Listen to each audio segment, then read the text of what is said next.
मी विमल उनवणे बोलते. कसे आहात तुम्ही सगळे?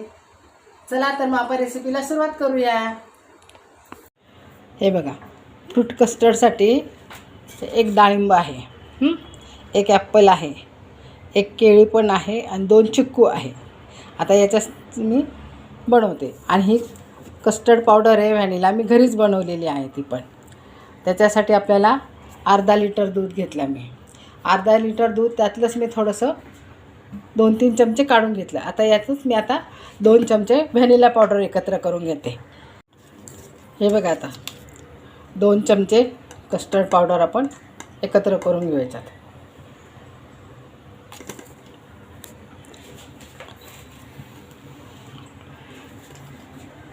दोन चमचे कस्टर्ड पावडर घेतली. या दुधामध्ये आपण एकत्र करून घेऊ, कारण गरम दुधात टाकलं ना मग ते गाठी बनतात त्याच्या. मग त्यासाठी आपण थंड दुधामध्येच करून घ्यायचं. आणि दूध गरम करायला ठेवलं एका बाजूला. आता हे दूध गरम झालं का मग आपल्याला हळूहळू त्याच्यामध्ये हे टाकायचं, एकदम टाकायचं नाही. तर हे सगळं एकत्र करायचं आणि त्याचं थोडं थोडं टाकूया आपण. हे बघा, आता आपलं दूध पण गरम झालं आहे. आता याच्यामध्ये आपण हे थोडं थोडं करून टाकूया.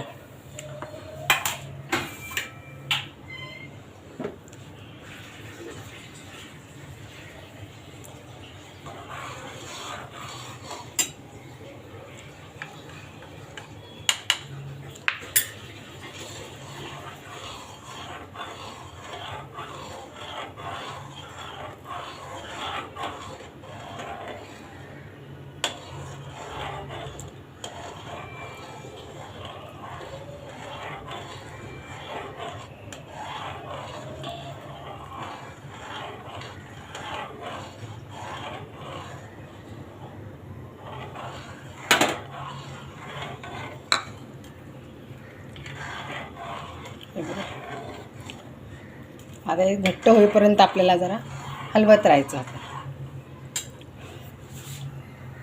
त्यातच आता 2-3 काड्या मी केशरच्या पण टाकते याच्यात.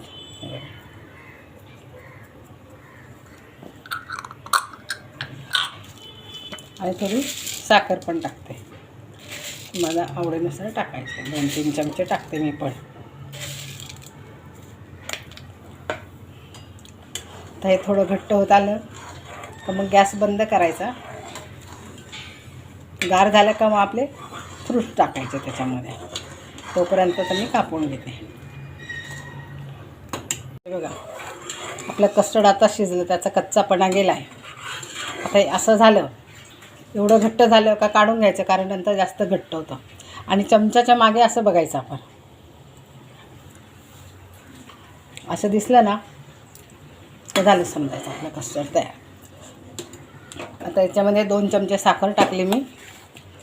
आता थोडीशी वेलची पूड टाकून घेते. आणि हे थोडं नॉर्मल झालं ना, रूम टेम्परेचरला आलं, त्याच्यामध्ये आता फ्रूट्स टाकायचे आपल्याला. हे बघा, आता हे रूम टेम्परेचरला आलं आहे. आता आपण त्यात चिक्कू, ॲपल कापून ठेवलेलं आहे ते टाकणार मी. आणि थोडं गार्निशिंगला पण ठेवणार. केळी पण टाकून घेणार.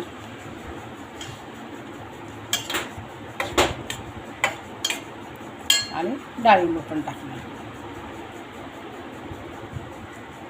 बघा किती छान दिसतंय. तर आता हे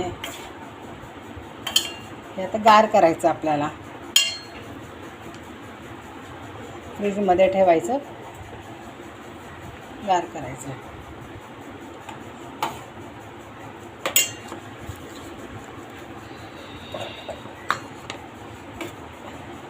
आणि मग सर्व करायचं. फ्रीजमध्ये ठेवूया 2 तास आणि छान गार करून घ्यायचं. आणि मग खायला तयार.